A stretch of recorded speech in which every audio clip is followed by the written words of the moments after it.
যে যেমন যেমন কুকুর তেমনই মুগুর দেওয়া উচিত। কিছুক্ষণ আগে একটি শোরুম উদ্বোধন করতে গিয়ে অপু বিশ্বাস সাংবাদিকদের ক্যামেরার সামনে বলেন, আমি আগেও একা ছিলাম, এখনও আমি একাই আছি। আমার আপন বলতে পৃথিবীতে কেউই নেই। আগে ভাবতাম আমার সন্তানের পরিবার, আমার সন্তানের বাবা আমার আপনজন, কিন্তু সময়ের সাথে সাথে আমি বুঝতে পারলাম আসলে তারা কেউই আমার আপনজন না। সবাই শুধু নিজেদের প্রয়োজনে আসে, প্রয়োজন পুড়িয়ে গেলে আবার চলে যায়।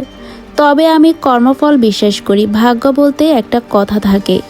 আমি বিশ্বাস করি শাকিব খান আমার সঙ্গে যে রকমটা করেছেন এর ফল তিনি অবশ্যই ভোগ করবেন। তিনি হাসি ঠাট্টা করছে, আমি কোনো প্রতিবাদ করিনি এন্ড করব। উপরওয়ালা সবার বিচার করেন সময় মতো, সবাই সব কিছুর বিচার পেয়ে যাবেন। আমি মুখ ফুটে আর কিছুই বলবো না। অপু বিশ্বাস আরও বলেন, আমার সাথে অন্যায় করা হয়েছে, সেটা একবার না বারবার।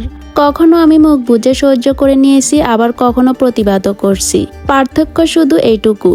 সাংবাদিক অপু বিশ্বাসকে প্রশ্ন করেন, আগে আপনি বুবলিকে নিয়ে নানান রকম কথা বলতেন, এখন বেশ কয়েক মাস ধরে দেখা যাচ্ছে আপনি সেরকম কিছু একটা বলেন না, যে কি সোশ্যাল মিডিয়া চাই না, আমি সোশ্যাল মিডিয়াতে এর কারণ কি?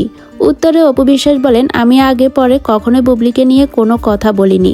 আপনারা হয়তো প্রশ্ন করেছেন, আমি অন্যরকমভাবে উত্তর দিয়েছি, আপনারা সেই উত্তরটাকে আরেকভাবে প্রচার করেছেন।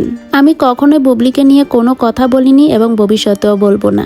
আমার কোনো কোয়ালিটিতেই আসে না, তো ও আমার কোয়ালিটি তো। বুবলি বলতে আমার জীবনে কেউই নেই, আমি তাকে চিনি না, এমনটাই বললেন অপু বিশ্বাস।